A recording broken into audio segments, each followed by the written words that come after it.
예, 저는 과학기술 혁신정책 연구자입니다. 그 연구자의 관점에서 이제 말씀을 드릴 텐데, 아, 이제 지역에서의 혁신을 활성화시킬 수 있는 개념, 뭐 이런 것들을 좀 말씀드리고자 합니다. 그래서 오늘 제시하고자 하는 개념은 포용적 도시혁신 공간인데요. 앞서 이제 윈밍 이태호 대표님이 말씀하셨는데 아마 그런 것들이 포용적 도시혁신 공간의 원형들이 될 것 같습니다. 그래서 그거에 대한 얘기들을 좀 말씀을 드리고자 합니다. 질문은 이렇습니다. 보통 이제 우리가 지역 혁신하면은 항상 이제 클러스터, 지역 기업을 어떻게 육성할 것인가, 산학년 연계 이런 얘기를 하는데 거기에 빠져 있는 게 지역 주민입니다. 그러니까 지역 주민의 관점에서 뭐 산학년 연계, 클러스터를 봐야 되는데 현재 우리 담론 구조에서는 그런 것들이 많이 빠져 있어요. 그래서 이제 그걸 전도시켜 보자. 지역 주민의 관점에서 거기 사는 사람들, 거기서 있는 사람들 이 관점에서 봐야 된다. 두 번째는 아까 언급이 됐지만은 이렇게 열심히 해가지고 뭐 기업이 만들어지고 사람들이 육성이 됐는데 서울로 가는 거죠. 그렇다면은 그것과 차별화될 수 있는 지역의 독특한 활동과 역량은 무엇이 될 수 있겠느냐? 네, 그걸 질문하고 싶습니다. 그리고 세 번째는 이게 현재의 구조로는 되기가 어렵고 다른 시스템들이 구축이 돼야 되는데 그런 시스템을 어떻게 만들 것인가? 이제 그런 맥락에서 우리가 지역 혁신 문제, 정지 여건 개선 문제를 접근해야 될 것이다 라는 관점에서 말씀을 드리고자 합니다. 우선은 이제 그 프레임들이 많이 바뀌고 있습니다. 이건 이제 우리 주류 프레임이 아까 기술 공급, 기업 육성, 그리고 클러스터 이렇게 되고 있는데 이제 최근에 와서 전 세계적으로 이 혁신 정책의 패러다임들이 바뀌고 있어요. 과거에는 뭐 연구개발 통해서 기업이 육성이 되고 산업이 발전하면은 지역의 문제, 뭐 사회 문제가 해결된다는 이런 그림이었는데 이걸 거꾸로 얘기하기 시작을 했습니다. 우리 사회가 직면한 도전 과제가 너무나 심각하기 때문에 거기서부터 시작을 해야 되는데 그걸 푸는 과정에서 R&D가 필요하고 그걸 통해서 새로운 산업이 만들어지면서 이게 도전 과제도 해결이 되고 사회 문제도 해결이 되는 이런 얘기들이 등장하기 시작을 합니다. 그리고 이제 이게 SDG랑 결합이 되면서 일정한 흐름을 형성하게 되죠. 그래서 이제 OECD 같은 경우 올해 이제 이걸 공식적으로 천명을 했습니다. 그 동안의 혁신 정책은 R&D에 대한 투자를 통해 가지고 산업을 발전시켜서 국가 경쟁력을 높이는 뭐 이런 그림이었는데 이제 그게 아니라 기후 위기, 양극화, 고령화, 자원 순환 등과 같은 우리 사회가 직면한 도전 과제에서 출발해서 그걸 해결하기 위한 혁신 활동을 하고 그 이후에 뭐 산업도 발전하고 지역 문제도 해결하고 뭐 국가 경제도 발전하는 이런 그림들을 본격적으로 내놓기 시작했습니다. OECD가 이런 얘기를 했다는 건 이런 논의들이 일정한 정도로 표준화가 됐다는 얘기거든요. 그리고 일정한 패키지가 돼서 아마 이제 이 논의들이 쭉 퍼져나갈 겁니다. 근데 이제 우리나라는 여전히 이제 기술 중심의 접근들을 하고 있기 때문에 아직 이런 논의가 이제 시작 단계로 볼 수 있죠. 이제 그럼에도 불구하고 또 한쪽에서는 이제 우리가 이런 일들을 많이 해와서 이제 그런 논의들이 조금씩 성장을 하고 있습니다. 예, 그래서 이제 이건 이제 그런 논의들을 좀 뭐 이론적으로 정리한 건데 이 AP가 최근에 이제 주류의 논의입니다. 그래서 뭐 클러스터 만들고 또 그 클러스터가 고착되었기 때문에 뭐 2차 전지니 바이오니 AI니 이쪽으로 전환돼야 된다라는 얘기고 이제 세 번째 논의가 제가 말씀드리고자 하는 우리 사회가 직면한 도전 과제, 지역이 직면한 도전 과제에서 출발해서 문제를 해결하고 산업을 만들고 인력을 양성하는 이런 접근들을 해야 된다라는 것입니다. 예, 이건 이제 지역혁신 정책에서도 그대로 이제 반영이 됐는데요. 왼쪽에 있는 게, 그러니까 오른쪽에 있는 게 전통적인 지역혁신 정책의 관점입니다. 아마 대전시도 이런 관점을 가지고 있고 과기부도 이런 관점을 가지고 있을 텐데, 아까 말씀드린 새로운 패러다임에서 본다면 오히려 이런 접근이 아니라 대전에 직면한 원도시 문제, 대구가 가지고 있는 그 도시 열선 문제, 충남 지역이 가지고 있는 악취 문제, 이런 것들을 중심으로 놓고 그걸 해결하기 위해서 한쪽에서는 기술, 또 한쪽에서는 사회혁신, 한쪽에서는 서비스 뭐 이런 것들을 가져와서 융합을 해가지고 문제를 풀어나가는 그런 접근들을 해야 되고 그걸 위한 플랫폼을 구축하는 것이 중요하다. 지역혁신의 출발점은 문제 해결을 위한 플랫폼이다. 이런 이제 주장들을 하는 것들이 나오고 있습니다. 그리고 꽤 오래전부터 이게 되기 시작했죠.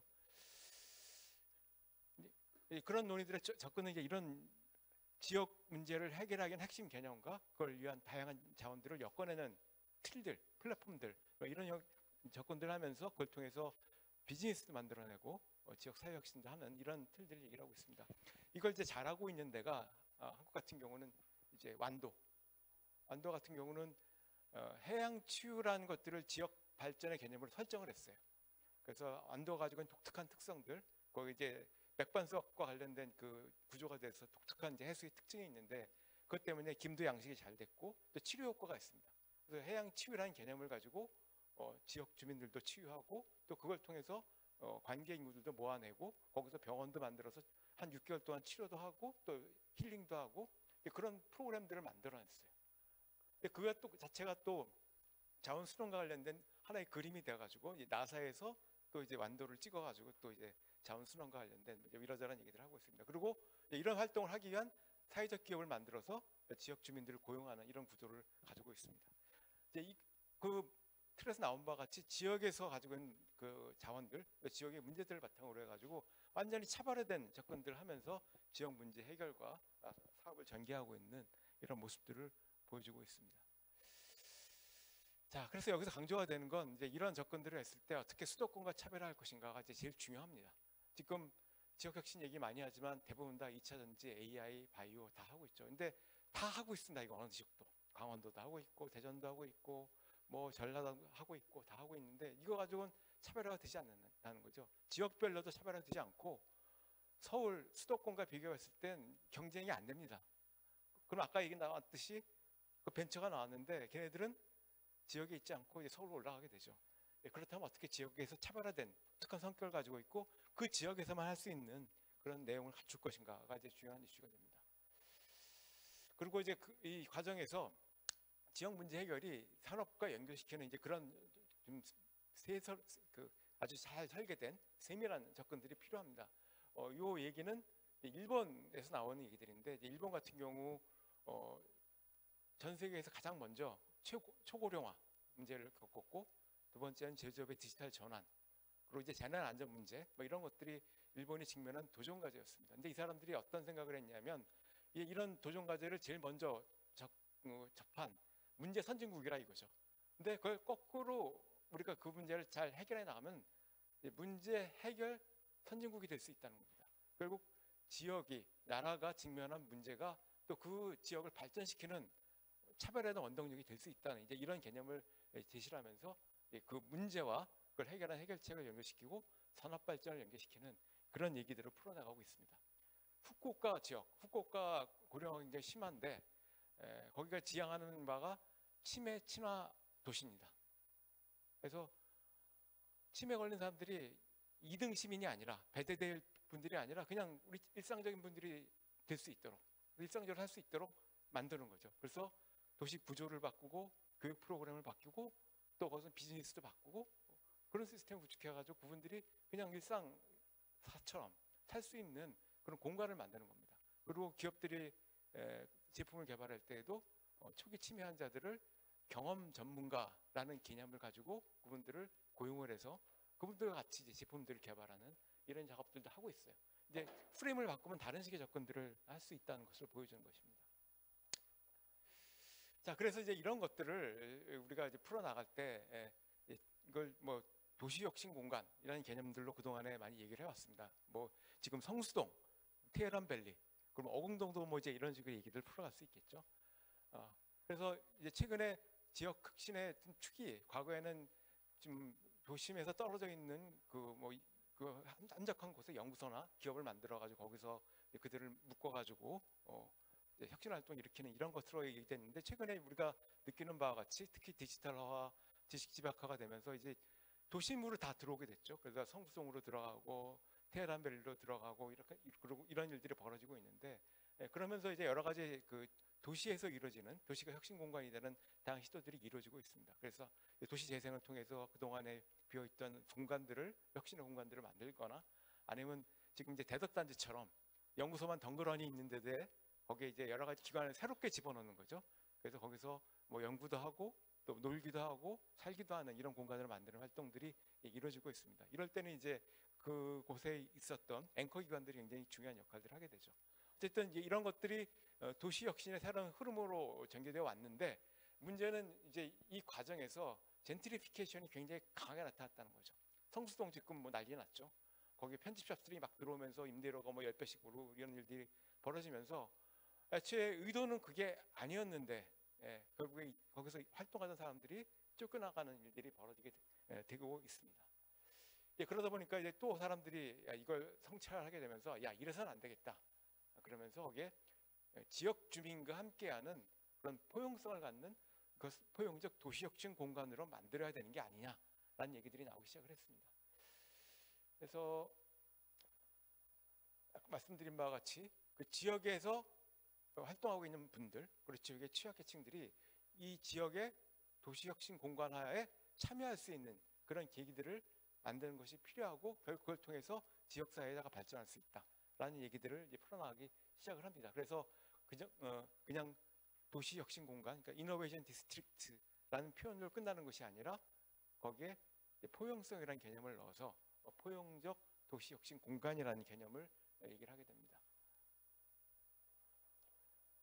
그래서 여기 뭐 디자인과 딜리버리와 디피전 얘기를 했는데 그게 동네가 되든 아니면 뭐 성수동이 되든 그 지역의 설계와 실행과 그 확산 과정에서 그 지역 주민들이 참여하게 되는 거죠. 그리고 지역의 취약계층들이 참여하게 되면서 그 혁신 활동을 같이 하게 되고 그리고 거기서 나온 성과들을 같이 공유할 수 있는 이런 프로그램들을 고민하게 됩니다. 그래서 영국 같은 경우도 그런 이제 도시혁신 공간들을 만드는 노력들이 굉장히 많이 이루어졌지만 그걸 하는 과정에서 나타난 그런 젠트리피케이션 문제를 겪으면서 이 포용성을 굉장히 강조하기 시작을 했어요. 그래서 그동안에는 그 똘똘한 사람들, 똘똘한 그 기업들, 똘똘한 청년들을 모아놓고 거기를 활성화하는 것에 초점을 맞췄지만 거기서 더 나가서 지역 주민들이 참여하고 성과를 지역 주민들과 공유할 수 있는 그런 작업들을 하기 시작을 합니다. 그러면서 이제 아까 말씀드린 이 과정들에 지역 주민들이 참여할 수 있고 말 그대로 포용적인 개념들이 들어갈 수 있는 내용들을 쭉 얘기하기 시작을 합니다. 그래서 그것의 구체적인 항목들을 여기서 넣고 있어요. 그래서 이제 읽어보시면은 그 내용들을 아실 수 있고 이게 거기에 들어가 있는 똘똘한 사람들만을 위한 것들이 아니라 지역 주민들과 그것을 같이 공유하려는 그걸 같이 만들어가려는 그런 노력들을 하고 있구나라는 것들을 알 수 있습니다. 그래서 이제 이런 개념들이 쭉 들어오게 되는 거죠. DEI는 최근에 우리 이제 조직 관리나 인사 쪽에서 굉장히 많이 얘기되는 관점인데 다양성과 형평성 그리고 포용성이 있어야지 그 조직은 발전한다. 다양한 이제 여성 그리고 뭐 장애인이 될 수도 있고 하여튼 다양한 유형의 사람들이 참여해야지. 그리고 각각의 처한 조건들이 다르기 때문에 그들이 같은 선상에 출발할 수 있는 틀을 만들어준다든지 그리고 그 모든 의사결정에서 그 사람들을 참여시킨다는 이런 소위 포용성을 가져야지만 그 조직이 성장할 수 있고 발전할 수 있다는 얘기들을 하고 있습니다. 이 DEI 노인들이 그대로 지역 혁신에도 도입될 수 있고 좀 좁게는 그 도시 혁신 공간에도 적용이 될 수 있으면서 아까 말씀드린 포용적 도시 혁신 공간의 지향점으로 얘기될 수 있을 겁니다. 그래서 이제 포용적 도시 혁신 공간을 말씀을 드린다면 아까 제일 처음 말씀드린 혁신 정책에 있어서의 그 SDG로부터 출발하는 그런 흐름들과 연결이 되어 있고 그리고 도시가 혁신의 공간이 된다는 이제 도시 혁신 공간론, 이노베이션 디스트릭트론과 연결이 되고 그리고 이제 ESG 및 이제 DEI에 관련된 이런 세 가지 흐름들이 엮어지면서 이런 개념으로 우리가 지역 문제 내지는 지역의 혁신 문제들을 다룬다면은 좀 새로운 얘기들로 풀어갈 수 있지 않을까 생각이 듭니다. 아까 이제 이태호 대표님이 말씀하신 어공동도 약간 이제 이런 개념으로 좀 접근하면 또 다른 얘기들을 아마 할 수 있을 것 같아요. 어떻게 보면 좀 전에 말씀드린 도시혁신 공간의 틀로서 아마 지금 이제 어공동은 접근이 됐고 옆에 카이스트가 있고 충남대가 있기 때문에 저도 그런 모습을 띄었던 것 같은데 이런 개념들이 더 적용이 된다면은 아마 또 다른 궤적들, 다른 툴들도 아마 얘기를 할 수 있을 것 같습니다. 그래서 이제 이런 작업들을 얼떨결에 좀 얘기를 할 수 있게 됐던 기회가 있었습니다. 얼떨결에 이제 대전세종연구원에서 하는 과제에 참여를 하게 됐는데 이게 도마동에 대전뷰티산업진흥원이라는 앵커 기관을 만드는 과제였어요. 근데 도마동은 여러분 잘 아시나요? 도마동 그 거기 단독주택들, 좀 오래된 단독주택들 많고 고령자들이 주로 삽니다. 그리고 학교 밖 청소년들이 굉장히 많아요. 그리고 다문화 학생들도 굉장히 많습니다. 그러니까 한마디로 말해서 잘 못 사는 동네고, 거기 FGI를 할 때 거기 청년이 우리 동네에는 올배용도 없어요, 이렇게 얘기를 하더라고요. 그런 동네입니다. 근데 거기에 이 대전 뷰티산업진흥원이라는 이런 앵커 기관이 쓱 들어가게 됐어요. 근데 그 이유 중에 하나는 거기가 도시재생 사업을 하면서 일정한 좀 플랫폼 같은 것들이 좀 구축이 되어 있습니다. 그래서 어울림 공간이라는 것이 만들어져 있고, 시설이 좀 들어와 있습니다. 그리고 그것 과정에서 일정 부분 좀 조직화된 분들이 있어요. 협동조합이 만들어져 있고, 그래서 그것과 연계돼 가지고 뷰티산업진흥원이 이제 들어오게 된 겁니다. 근데 여러분은 잘 아시는 바와 같이 진흥원 그러면 이제 산업발전, 게다가 뷰티, 요새 K뷰티가 뜨기 때문에 거기 바이오 들어가고 뭐 막 들어가겠죠. 막 AI 들어가고 뭐 이런 그림들을 그리는데, 막상 여기 가서 보시면은 점점점이 나오게 되는 이제 그런 공간들입니다. 자, 그렇다면 여기서 이제 어떻게 될 것인가? 결국 이런 상황에서 이제 아까 말씀드렸던 이제 포용적 도시혁신 공간이라는 개념을 적용한다면 좀 다른 얘기들을 할 수 있을 거다. 그래서 그동안에 뷰티 산업 육성이라는 주로 이제 강남이나 뭐 어떤 서울 지역에서 막 이돼 왔던 첨단 기술과 AI와 바이오가 묶는 이런 접근들이 아니라, 어쨌든 이 지역의 특성들, 여기에 옆에는 이제 배재대학이 있고 대전 과학기술대학이 있습니다. 그리고 아까 말씀드린 바와 같이 이제 고령자들이 많이 살고 있고, 그리고 학교 밖 청년들이 있고, 그렇다면 여기 있는 이런 노인분들하고, 그리고 그 학교 밖 청년이나 그리고 다문화 학생들하고, 그러니까 이런 분들이 참여해서 이 지역의 문제도 해결하면서 동시에 뷰티 산업을 발전시킬 수 있는 방안들, 뭐 이런 것들이 없겠느냐라고 고민을 하다 보니까 이제 포용적인 도시혁신 공간이 되면서 이제 뷰티를 하되 케어를 하는 뷰티를 하자. 그래서 케어의 대상이 되는 건 거기에 그 뷰티 서비스를 제공해 주는 사람들도 케어하고, 그러니까 다문화 학생들 내지는 거기에 있는 학교 밖 학생들도 케어를 해서 이런 뷰티 서비스를 제공해 줄 수 있는 인력으로 양성하고, 또 주변에 있는 그 고령자들 그리고 좀 취약계층들을 케어할 수 있는 그런 형태의 독특한 형태의 케어, 이런 것들에 대한 이제 논의들이 좀 이루어지기 시작을 했습니다. 그러다 보니까 이게 강남이나 아니면 저쪽 서울 지역에서의 뷰티와는 다른 형태의 내용을 갖는 뷰티가 될 수도 있겠다. 그리고 그 과정에서 지역에 있는 그런 학생들을 엮어낼 수 있는 그런 개념도 될 수 있는 것들이 아니냐.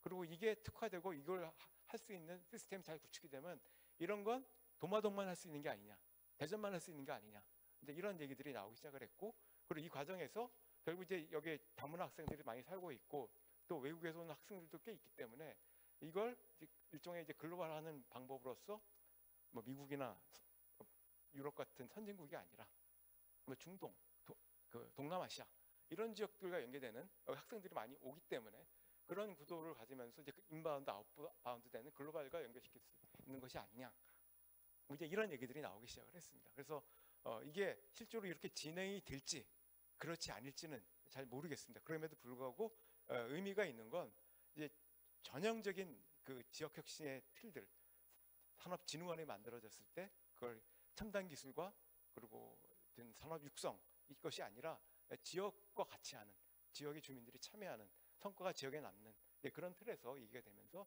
일정한 형태의 포용성을 갖는 그런 이제 지역 혁신 정책, 지역 혁신 공간, 그리고 이제 지역 산업진흥원 이런 것들을 한번 그려보는 그런 계기가 되었습니다. 그래서 만약에 이런 틀로 진행이 잘 된다면 이제 아까 제일 처음에 말씀드린 포용적 도시 혁신 공간의 사례가 될 수도 있지 않을까. 그리고 원하건대 그렇게 된다면 아마 지역 혁신 정책의 새로운 틀을 마련해내는 그런 것들이 되지 않을까 생각이 됩니다.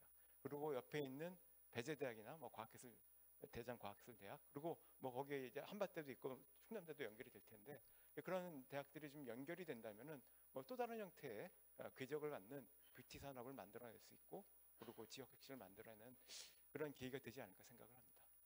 이상으로 발표 마치겠습니다. 감사합니다.